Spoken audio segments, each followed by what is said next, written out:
ओम अरहम नमः। जैन समाज सत्ता।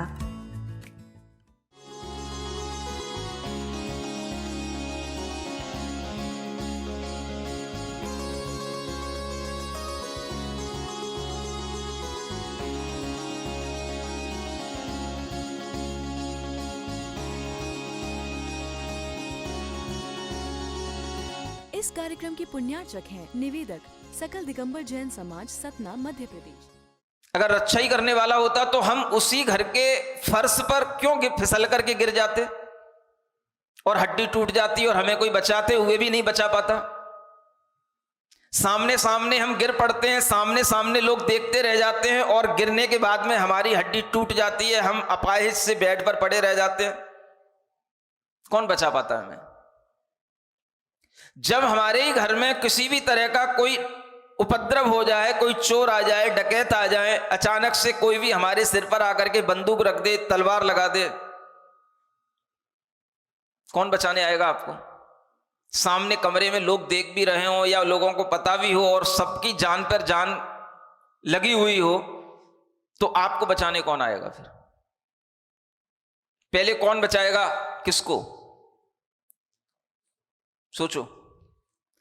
अगर घर में इस तरह के कोई उपद्रवी लोग आ जाएं और सबके लिए उसमें लग रहा हो कि जैसे ही हमने दरवाजा खोला बंदूक गोली हमारे ऊपर चल जाएगी, और आपको लग रहा है कि कोई बच्चा है जो आंगन के किसी कोने में है, उसे हमें बचाना है, कौन बचाने निकलेगा उसको? बताओ। इशारा भी करना आपके लिए मुश्किल हो जाएगा। संसार में किसकी कौन शरण होता है, ये आंखें खोलने के लिए ही ये ऋषियों मुनियों के वचन हमारे सामने आते हैं। उस समय पर कौन हमारी शरण होता है? तो आपका किया हुआ धर्म ही आपके लिए शरण होगा और कोई शरण नहीं होगी।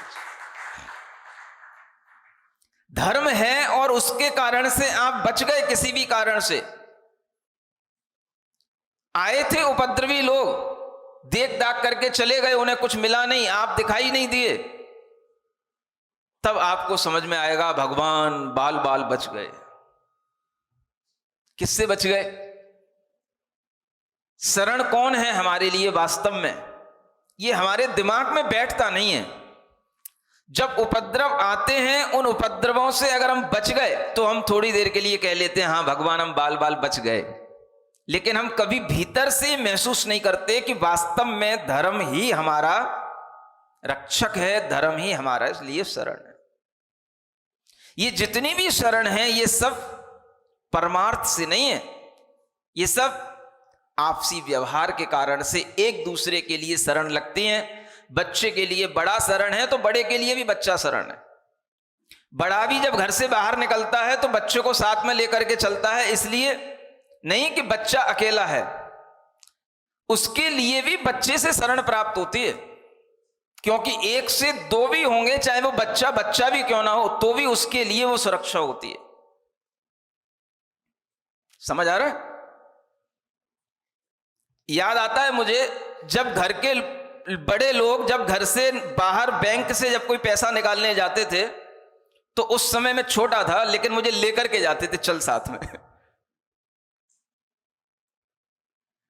वो तो बड़े हैं लेकिन मुझे क्यों लेकर के जा रहे हैं? जरूरी है, कुछ उपद्रव हो गया तो एक से दो होना जरूरी होता है। इसलिए कभी ये नहीं समझना चाहिए कि छोटा बड़े के लिए अपने आप को शरण समझता है, बड़े के लिए भी छोटा शरण होता है, ये महसूस करो आप। और वो सारी शरणें हमारे लिए कैसी हैं? व्यवहारिक हैं, परमार्थ से, रियलिस्टिक पॉइंट ऑफ व्यू से अगर हम देखें तो धर्म ही हमारे लिए शरण है, आत्मा ही हमारे लिए शरण है। बाकी कोई भी ये भाई बंधु माता पिता हमारे शरण बनते नहीं है, क्योंकि अगर ये शरण होते तो अनेक जन्मों में हम इस तरह से घूमते घूमते कभी भी इस तरह से बिना किसी रक्षा के मरण को प्राप्त नहीं होते। लेकिन हमारा मरण हुआ और सारे बंधु अपनी अपनी जगह पर रह गए, और वो बंधु हमने इतने बना लिए, अगर उनकी केवल ज्ञान में संख्या देखी जाए तो केवल ज्ञानी ही बता पाएंगे कि सारा लोक भर जाएगा। इतने जीव अपन ने माता पिता और बंधु बना लिए हैं जो केवल ज्ञान में दिखाई दे रहे हैं। हर एक जीव के माता पिता और बंधुओं की संख्या भी अनंत हो चुकी है। पूरे लोक भर जाए इतनी संख्या हो चुकी है। लेकिन हमें अपने एक माता पिता और एक बंधु से ही इतना लगाव हो जाता है कि उसके बिना हमें कोई दूसरी बात अच्छी लगती नहीं है। कहीं बच्चों को ऐसा तो नहीं लग रहा है कि कहीं माता पिता से मेरा अलगाव हो जाएगा? ऐसे विचारों से अलगाव तो कुछ नहीं हो जाएगा, लेकिन जो लगाव है उस लगाव के रहते हुए आपके अंदर ये विचार भी आ जाना चाहिए कि ये लगाव भी हमारा काम चलाऊ है, ऊपर ऊपर का है, भीतर से तो हमारे लिए ये कोई भी लगाव हमारी आत्मा का शरण नहीं है। ये जब आपको ज्ञान आएगा तब आपके लिए ये महसूस होगा जो आगे वाली गाथा में बताया जा रहा है। देखो, एक प्रैक्टिकल चीज बताई जा रही है आगे की गाथा में, जो गाथा नंबर 20 में लिखा है, जीवो वाही विलुप्तो। जीव जब व्याधि से पीड़ित हो जाता है, विलुप्त हो जाता है, तो वह सफरी बोलते हैं मछली को। वह जैसे जल में रहती है तो सुरक्षित रहती है, लेकिन अगर निर्जल स्थान में हो तो क्या करती है? वो तड़प फड़ई। ये प्राकृत है। प्राकृत में हर वह क्रिया बन जाती है जो आप बोलते हो। आप क्या बोलते हो? मछली जल से बाहर जब आती है तो क्या करती है? तड़पती है, तड़प फड़ई। ये संस्कृत में नहीं बनेगी ये क्रिया, तड़प फड़ई, ये प्राकृत में बन जाती है। इसलिए प्राकृत की भाषा अपने आप में जो भी हम बोलते हैं उन सब बोलने वाली क्रियाओं का उपयोग हमारी प्राकृत भाषा में होता कथा। इसलिए ये प्राकृत भाषा जैनों की यह अनादिकालीन मूल भाषा रही है और इन्हीं भाषाओं के माध्यम से पहले बोलचाल की सब क्रियाएं होती थी। तड़प फड़ई, तड़फ जाती है मछली। ठीक इसी तरह से अगर आपको कोई ऐसी व्याधि हो गई हो जो आप तड़फ रहे हो, सुन रहे हो, तो क्या होगा? वही होगा जो यहां लिखा हुआ है, सैलम पिजड़ो पिछई। सब लोग आएंगे और पिछई माने आपको देखेंगे। आपको क्या लगेगा? लोग हमें देखने आए हैं। और लोग किस लिए आए हैं? वो ये देखने आए हैं कि आप कितना तड़फ रहे हैं। सभी लोग आएंगे, एक भी नहीं बचेगा। दूर दूर का भी रिश्तेदार होगा, बस आप तड़पते रहो। और जितना ज्यादा तड़फोगे और जितनी देर तक तड़फोगे उतने ही वो लोग भी आ जाएंगे जो आपके नाना के, फूफा के, पापा के, ताऊ के, बच्चों के जितने भी रिश्तेदार थे सब आ जाएंगे धीरे धीरे करके। क्योंकि उन्हें पता पड़ेगा वो इतने दिन से तड़फ रहे हैं, वो इतने दिन से तड़फ रहे हैं, तो उनके पास वो मैसेज बहुत देर तक पहुंचेगा। जो जितने दूर के रिश्तेदार होंगे तो वो सब भी धीरे धीरे आपके पास आ जाएंगे, एक भी नहीं बचेगा। आपको देखने आए हैं वो आपकी सिंपैथी के कारण से। ऐसा आपको लगता है देखो हमारे प्रति कितने लोगों की सिंपैथी है कि लोग हमें देखने आते हैं। लेकिन आपको पता है कि वो लोग क्या देखने आते हैं? आपकी स्थिति क्या है, आप कैसे पड़े हो, आप कैसे तड़फ रहे हो, आपको कैसे पीड़ा हो रही है, वो देखने आते हैं। उस देखने से उन्हें दुख होता है या सुख होता है वो तो उनकी मानसिकता के ऊपर है। लेकिन यहां आपको सिर्फ इतना समझना है, को सक्को वेणा विगमे। उस वेदना के विगम माने दूर करने के लिए कौन समर्थ है? को सक्को, कौन समर्थ हो पाता है? अभी कल ही किसी ने एक फोटो मोबाइल से दिखाया, आशीर्वाद दिलवाया, कहने लगा महाराज ये एक 18 साल की बच्ची है और इसको ऐसी जगह पर कैंसर हो गया है कि जहां पर डॉक्टर उसको ऑपरेट भी नहीं कर सकते। और इसका कैंसर 4 महीने पहले डिटेक्ट हुआ है। ना वहां पर ऑपरेशन हो सकता है, ना सर्जरी हो सकती है, कुछ कीमो आदि की प्रक्रिया चल रही है। लेकिन अब डॉक्टर कह रहे हैं कि इसे अब बचाना मुश्किल है और ये 4th स्टेज पे पहुंच चुका है। 18 साल की बच्ची है। समझ आ रहा है? अब क्या होगा? यही होगा जो यहां लिखा हुआ है। अब जब उसके अंदर कैंसर की पीड़ा होगी, उसके शरीर में जब पानी बनेगा, उसे कुछ खाते हुए नहीं बनेगा, उसके शरीर में वह कैंसर का दर्द जब फूटेगा, वह जब तड़फेगी, तो सब लोग देखेंगे। आप देखना, कैंसर पीड़ित जो पेशेंट होता है वह अंत समय में कितनी उसके लिए वेदना होती है, और उस वेदना में कोई डॉक्टर किसी भी तरह की दवाइयां देकर के उसकी वेदना शांत नहीं कर सकता है। बस एक ही तरीका होता है कि बस उसे बेहोशी की गोलियां दे दी जाए, इसके अलावा और कोई तरीका नहीं होता है। और बेहोशी होना, मार देना, एक ही बात है। वो जब अपनी पीड़ाओं से जीव खुद गुजरता है तो उसके लिए सामने घर के लोग उसे हाथ पैर वो पटकेगा, आप उसके हाथ पैर को रोकेंगे, सिर वो पटकेगा, आप उसके सिर को रोकेंगे, लेकिन उसके सिर को रोक करके भी, उसके हाथ पैर को रोक करके भी आप उसके भीतर की वेदना को कम 1% भी नहीं कर पाएंगे, और उसकी वेदना उसे ही सहन करनी पड़ेगी, और सारे लोग सामने खड़े होंगे, लेकिन वह कोई भी उसकी वेदना को दूर करने में कुछ भी समर्थ कोई भी दिखाई नहीं देगा। जब डॉक्टर भी समर्थ नहीं होता, कोई दवाइयां उस समय पर काम नहीं करती, कोई इंजेक्शन काम नहीं करते, उस जीव के लिए जो पीड़ा होती है वो असहनीय होती है। ऐसे एक नहीं कई केस देखे गए, असहनीय पीड़ा से उसे गुजरना पड़ता है। और उस समय पर वही गाथा याद आती है, को सक्को वेणा विगमे। अब इस वेदना को दूर करने में कौन शक्य है? शक्य माने कौन समर्थ है, कौन हमारे सामने कैपेबल है जो इस वेदना को दूर कर सके? कोई नहीं दिखाई देता। उस समय पर आपको यह आभास हो जाए कि वास्तव में ना ये बड़ा महल हमारे लिए शरण है, ना घर के दरवाजे हमारे लिए शरण हैं, ना घर के बंधु हमारे लिए शरण हैं, ना माता पिता हमारे लिए शरण हैं। अब हमारे लिए शरण कौन है? एक णमोकार मंत्र ही हमारे लिए शरण है। एक ओम अरहम नमः का मुंह से निकलना ही हमारे लिए शरण है, और कोई शरण नहीं। लेकिन ये भी निकल पाए बहुत कठिन बात है।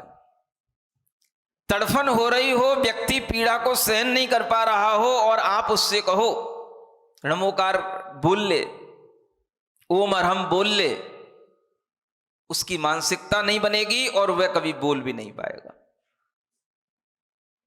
अगर बोल ले तो थोड़ा सा उसकी पीड़ा कम भी हो जाए, लेकिन उसने अपने जीवन में कभी इस तरह का अभ्यास किया ही नहीं। उसके जीवन में कभी उसकी यह एटीट्यूड बना ही नहीं कि इनके अलावा भी कोई हमारे लिए शरण होता है। तो उसी एटीट्यूड की कमी के कारण से, उसी इंटरेस्ट की कमी के कारण से अंत समय में उससे ओम अरहम नमः बोलना अच्छा भी नहीं लगेगा, और लाख कोशिश करने पर भी आप उसे बुलवा नहीं पाओगे।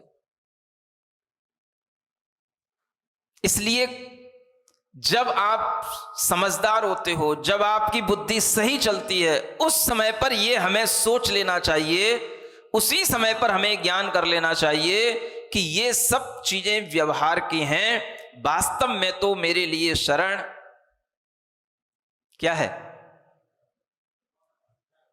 नमो अरिहंताड़म, ओम अरहम नमः, यही हमारे लिए अंत में शरण रहेंगे, और कोई शरण रहने वाला नहीं है। अब आप चाहो कि हम अंत में सोच लेंगे, अंत में सोचने से नहीं होगा। अंत में आपको सोचने की फुर्सत नहीं मिलेगी। ये बुद्धि आपको अभी विकसित करनी पड़ेगी, इसी समय पर, इसी उम्र में, जिस उम्र में जहां पर जो बैठा है उसी उम्र में। और जब ये होगा तभी आपके लिए अंत समय में अगर कोई कहेगा कि ओम अरहम बोल लो, तो आप पहले 20 बार अगर बोल चुके होगे, आपके मन में पहले 20 बार ओम अरहम नमः गुनगुना करके आपने कभी बोला होगा, तो आपको याद आ सकता है, हाँ कभी हम सभा में बैठते थे महाराज के सामने, और जब ओम अरहम नमः बोलते थे तो एकदम से कितना अच्छा लगने लग जाता था। अगर हम आज भी बोलने की कोशिश करें तो हो सकता है आज भी अच्छा लगने लग जाए, और एकदम से उसके दिमाग में अगर ये बिजली कौन जाए तो हो सकता है कि वो वहीं पर ओम अरहम ओम अरहम ओम अरहम बोल करने लग जाए। ये संस्कार है एक जो आपको दिया जा रहा है। जीवन के अंत में अब उस 18 साल की बच्ची के लिए जब डॉक्टरों ने कह दिया है कोई अब इसके लिए चांस नहीं है, कोई इसके लिए दवाइयां नहीं है, कुछ भी अब इसके लिए कुछ भी साधन नहीं है, बस अब ये जितना जी जाए उतना इसकी उम्र के हिसाब से जिएगी, अब कुछ नहीं है। अब बताओ उसके लिए क्या शरण रह गई है, क्या सिखाना है उसको? अब उसके लिए रोते बैठना है, उसको रुलाना है, घर के लोग रोएंगे तो वो भी रोएगी। 18 साल की बच्ची कितनी सी होती है, घर के लोग रोएंगे वो भी रोएगी, और वो भी रोएगी तो दुखी होगी और घर के लोग भी दुखी होंगे। अब घर के लोगों में इतनी हिम्मत होनी चाहिए कि वो रोए ना और उस बच्ची को कहें बेटा वास्तव में अपने लिए इस संसार में ऐसे अनेक जन्म अनेक दुख मिले हैं, अपने लिए वास्तव में कोई शरण नहीं है, अपने को धर्म की शरण में जाना है। आंख बंद करके अपने को ओम अरहम नमः ओम अरहम नमः नमो अरियंताड़म नमो सिद्धाड़म करना है। इसी से शांति मिलेगी बेटा, और कोई काम नहीं बचा है अब तुम्हारे लिए। दुखी मत हो, आगे का जीवन बहुत अच्छा होगा। ऐसे हमने कई जन्म जिए हैं बेटा, परेशान नहीं हो, सब दुखों से मुक्ति मिलेगी। भगवान अरिहंत की शरण में चलो, भगवान सिद्धों की शरण में चलो। इतनी हिम्मत किसी माता पिता की हो सकती? अगर नहीं होगी तो आप भी मोहित थे, उसको भी मोहित करेंगे, आप भी दुखी थे, उसको भी दुखी करेंगे। अंततः कुछ भी ना आपका भला होगा ना उसका भला होगा। समझ आ रहा है? इसलिए ये गाथाएं अभी आपको लग रहा हो हमारे कोई काम की नहीं है, मैं कहता हूं आज से तैयारी करोगे तभी ये अपने काम की आगे बनेंगी और दूसरे के काम की भी आगे बनेंगी। आज से ही इन गाथाओं को समझना शुरू करोगे तो हम दूसरे को भी तभी समझा सकते हैं जब हमारे अंदर भी कोई इस तरह की समझ हो तो, नहीं तो क्या समझाओगे बताओ? ऐसी स्थिति में आचार्यों को कहना पड़ता है मां जानसी जीव तुमम, हे जीव तुम ये मत जानो कि ये सब पुत्र हैं, कलत्र हैं, माने स्त्रियां हैं, ये सब तुम्हारे लिए सुख के हेतु हैं, ये सब तुम्हारे लिए सुख के कारण नहीं है। न्यूनम बंधन मेयम, ये सब तुम्हारे लिए निपुण बंधन हैं, माने बड़े गाढ़े बंधन हैं। संसारे संसरंताणम, संसार में संसरण करने वाले जीवों के लिए ये सब बंधन होते हैं। आप जब तक इन बंधनों में बंधे रहेंगे आप मोह बढ़ाएंगे, मोह बढ़ाएंगे तो संसार बढ़ाएंगे। हम अपने घरों में अपने परिवार के लोगों के साथ और क्या करते हैं? सिर्फ मोह बढ़ाते हैं, और मोह की वृद्धि होने के साथ ही हमारे भीतर के संसार की वृद्धि होती है, और हम जीवन भर संसार की वृद्धि के काम करते हैं, और अंत में जाकर के जब हम बिल्कुल असहाय हो जाते हैं तब हमें कोई शरण नहीं, कोई सहायता देने वाला नहीं होता। लेकिन अगर उस समय पर भी हमें किसी ने ज्ञान नहीं दिया है तो हम उसी मोह में मर जाते हैं, और उसी मोह में मर करके हम दूसरी गतियों में चले जाते हैं। एक बार भी अगर इस मोह को जीतने की उस मरण के समय पर स्थिति बन जाती है तो वह मोह जीतने के कारण से ही हम गति से गत्यांतर होने की उस परंपरा से अपने आप को बचा सकते हैं।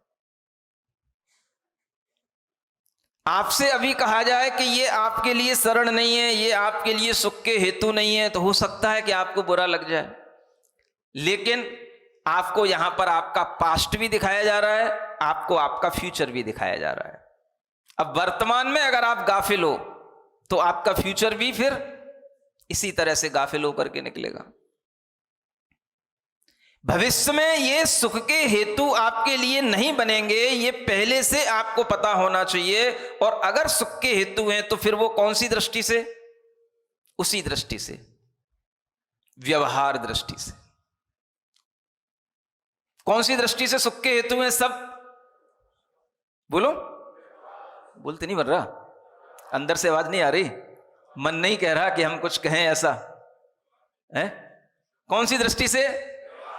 एक दूसरे से मिल गए, दांत खिल गए, मुंह खिल गया, गले मिल गए, कौन सी दृष्टि से ये सब हमारे लिए सुख के हेतु हैं? व्यवहार दृष्टि से। परमार्थ से तो अगर हम सुखी हैं हमारे भीतर साता वेदनी का उदय होगा तो हम सुखी होंगे, तो ही हमें सुख मिलेगा, अन्यथा दूसरों के गले मिलने से हमें कोई सुख मिलने वाला नहीं है। ये विचार नहीं आ सकता। एक जो काम हम अनादिकाल से करते आए हैं वो तो कर ही रहे हैं, लेकिन उसके साथ में एक दूसरी दृष्टि के साथ में अगर हम चलना शुरू करें तो हमारे लिए क्या हानि पड़ रही है? सिर्फ आपको ज्ञान ही तो दिया जा रहा है। आपके अंदर एक विचार डालना है, परमार्थ की दृष्टि से ये कोई हमारे लिए सुख के कारण नहीं है। परमार्थ माने वास्तविक दृष्टि से, और हमने इस व्यवहार को ही वास्तविक मान लिया है। बस यही हमारा सबसे बड़ा मोह कहलाता है। विपरीत बुद्धि इसी का नाम है। व्यवहार को व्यवहार की तरह मानो और परमार्थ को परमार्थ की तरह मानो, तो आपके अंदर सम्यक दर्शन का उदय हो जाएगा। और जब तक आप व्यवहार को ही परमार्थ मानते रहोगे, आप कभी भी सम्यक दृष्टि नहीं बन पाओगे। और सम्यक दृष्टि नहीं बन पाए, इसी कारण से राजा श्रेणिक सुन लो, अनेक जन्म जन्मांतरों में हमने भगवान की देशना सुनी, मुनियों की देशना सुनी, लेकिन अपनी धारणा नहीं बदली। क्या नहीं बदला? धारणा नहीं बदली। अपने भीतर, अपने अंदर कोई भी अपने विचारों में, अपने ज्ञान में हम परिवर्तन नहीं लाए। व्यवहार को व्यवहार की तरह देखो। तुम्हारी त्रिशला, तुम्हारे घर के लोग जितने भी हैं, ये सब क्या है? पत्नी भी है तो व्यवहार से है, परमार्थ से तो कोई हमारी पत्नी हो सकती क्या? आपको डर लग रहा होगा, महाराज आप क्या बोल रहे हो? परमार्थ से माने अब आप कहो वास्तव में वो क्या कोई हमारी पत्नी हो सकती है? नहीं समझ में आया? अब ये वास्तव शब्द भी छोटा पड़ जाएगा।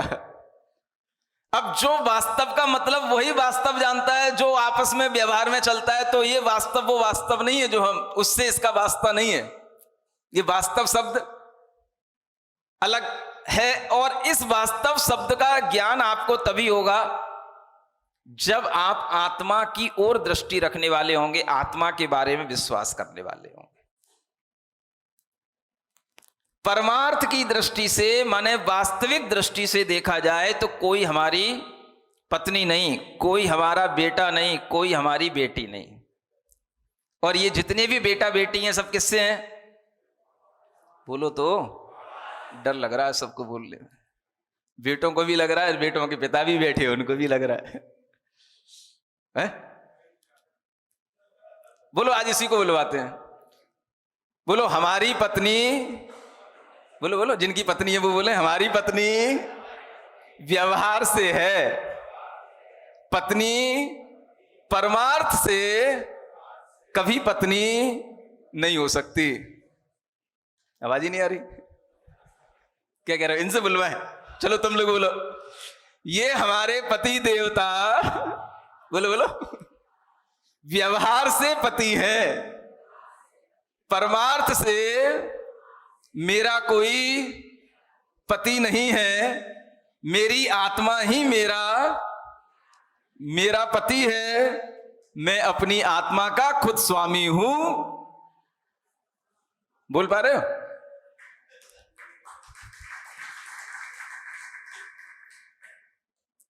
ये ज्ञान कब घुसेगा तुम्हारे जहन में? क्यों हम अपने अंदर इतने ब्लॉकेज डाले हुए हैं कि हम इतना ज्ञान देने के बावजूद भी आप उसको लिए प्रवेश नहीं कराने देते हैं? समझ आ रहा है? और जब तक ये ज्ञान प्रवेश नहीं करेगा तब तक आप संसार में संसरण ताणम, संसरण करते रहेंगे। आप जीवों की कोई भी रक्षा करने वाला नहीं होगा। इसलिए ये जान लो, व्यवहार से हमारे लिए ये सब भाई बंधु शरण हैं, लेकिन परमार्थ से तो मेरे लिए केवल धर्म ही शरण है, गुरु ही शरण है, और नमोकार जैसे महामंत्र ही हमारे लिए शरण है, ओम अरहम जैसे मंत्र ही हमारे लिए शरण है, और कोई भी शरण नहीं है।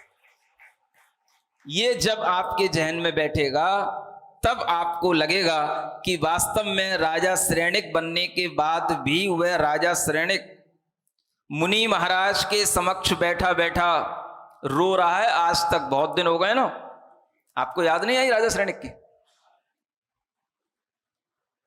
देखो इतना रो रहा है कि ऊपर से आकाश भी रोने लग गया है, आसमान भी रोने लग गया, आवाज आने लगी।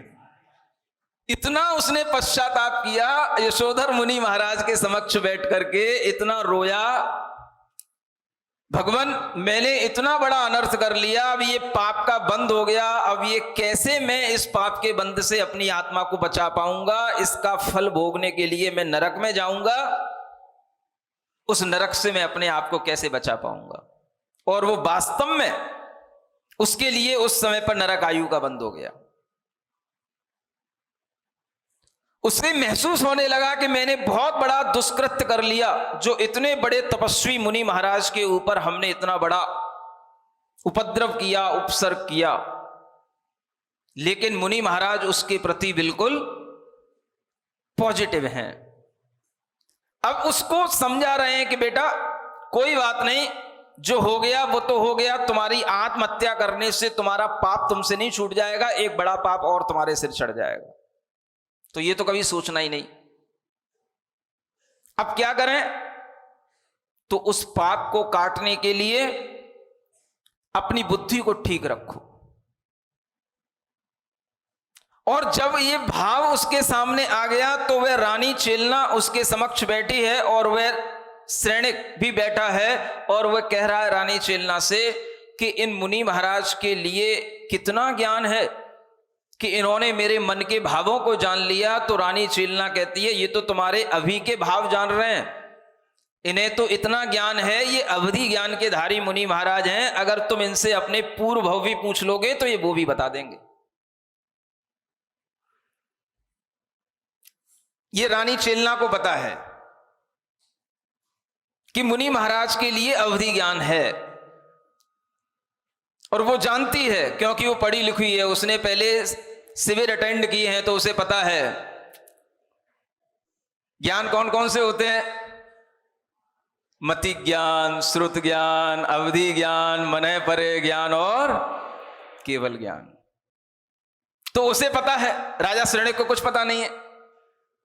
तो वो कहती है अगर तुम्हें और अपने अंदर विश्वास बढ़ाना हो, श्रद्धान बढ़ाना हो, तो महाराज से निवेदन कर लो कि मेरे पूर्व भव बता दें। भी बता देंगे सब, उन्हें सब दिखाई दे रहा है उनके दिव्य ज्ञान में कि तुम कहां से आए थे, क्या करके आए थे। और राजा सैनिक ने पूछ लिया महाराज पूर्व भव में मैं क्या था, मैं यहां पर आकर के राजा कैसे बन गया, मेरे परिणाम ऐसे दुष्ट परिणाम क्यों हो गए, मेरे अंदर मुनि महाराज के प्रति द्वेष का भाव क्यों उत्पन्न हो गया। तो उन अवधि ज्ञानी यशोधर मुनि महाराज ने उस राजा श्रेणिक के प्रश्न पूछने पर उसे उसके पूर्व भव के बारे में बताना शुरू कर दिया। अब शुरू तो अभी नहीं कर सकते ना, लेकिन शुरू हो गई है बात। अगर बात आज शुरू हो गई है तो कभी ना कभी शुरू हो ही जाएगी। शुरुआत तो करो एक बार। किसकी? राजा श्रेणिक के पूर्व भव की कहानी सुनने की। व्यवहार से ये मेरा बेटा नहीं है कि है, इसकी शुरुआत करो, कहानियां तो चलती रहेंगी। समझ आ रहा है? एक शुरुआत अगर आपके अंदर होगी तो बात आगे अपने आप बढ़ती चली जाएगी। जो भी अपने बंधु हैं, माता पिता हैं, रिश्तेदार हैं, उन सबको देख करके क्या सुनना, क्या समझना, ये सब हमारे व्यवहार से हैं। आत्मा का वास्तव में कोई रिश्तेदार होता है क्या? पत्नी आत्मा की होती है कि शरीर की होती है? समझ आ रहा है? शरीर है सो व्यवहार है। सब रिश्ते व्यवहार से चलते हैं। वास्तव में परमार्थ से हमारी आत्मा का न कोई मित्र है, न कोई बंधु है, न कोई माता है, न पुत्र है, न स्त्री है। इस बात की शुरुआत अगर हो जाएगी तो आगे राजा श्रेणिक की कहानी भी आपको बहुत अच्छे ढंग से समझ में आ जाएगी। शुरुआत तो हो ही गई कहानी की। पूर्व भव में राजा श्रेणिक की क्या दशा थी, वो क्या थे, इस बात की भी जानकारी आपको मिल जाएगी, क्योंकि बात शुरू होनी चाहिए सिर्फ। और राजा श्रेणिक ने यशोधर मुनि महाराज के पास अपनी बात शुरू कर दी है। अब अंत समय में ये बात शुरू नहीं की जा सकती है, इसलिए आपको आज ये शुरुआत कर लेनी है कि जितने भी हमारे ये संबंध हैं ये सब हमारे लिए वास्तविक शरण नहीं है। दिमाग में पहुंच रहा है कि नहीं? 20 गाथाएं हो गई हैं, थोड़ा थोड़ा दिमाग में पहुंच जाना चाहिए, है ना। और इस तरह से जब हम इस वैराग्य की बातों को थोड़ा थोड़ा समझेंगे तो कुछ ना कुछ तो इस आत्मा के अंदर दीपावली तक घुस ही जाएगा। ऐसी भावना करते हैं, भगवान से प्रार्थना करते हैं, घुस जाएगा। हाँ, और दीपावली से पहले ही घुसेड़ना पड़ेगा, क्योंकि दीपावली पर तो बस केवल आप दीप लेकर के खड़े हो जाओगे, लेकिन उससे पहले जो आपके लिए ये 10 दिन का समय आ रहा है, पूरे चातुर्मास का अगर कोई पीक पॉइंट होता है तो वह 10 लक्षण पर्व के 10 दिन होते हैं। पूरे चातुर्मास के अंदर का सबसे अच्छा धर्म का कोई समय होता है तो यही 10 दिन का समय होता है। और उस समय में जब आप बैठे होगे तो बरसात बाहर से भी हो रही होगी और भीतर से भी हो रही होगी। आपका पहले शरीर तो कई बार बरसात से भीगा होगा, लेकिन मन को भिगोने के लिए आपको ऐसे 10 लक्षण शिविर में एक बार जरूर अपनी एंट्री करानी होगी। सिरिजिण वाणी जग कल्याणी जग जन मदतम मोहरी जनमण हारी गढ़हर हारी जम जरा भव रोग हरि तिथ्य राणम दिव्य झुणिम जो पढ़ई सुणई मय्ये धारई राणम सौख मणंतम धैर्य सासद मोक्ष पदम पावई सासद मोक्ष पदम पावई।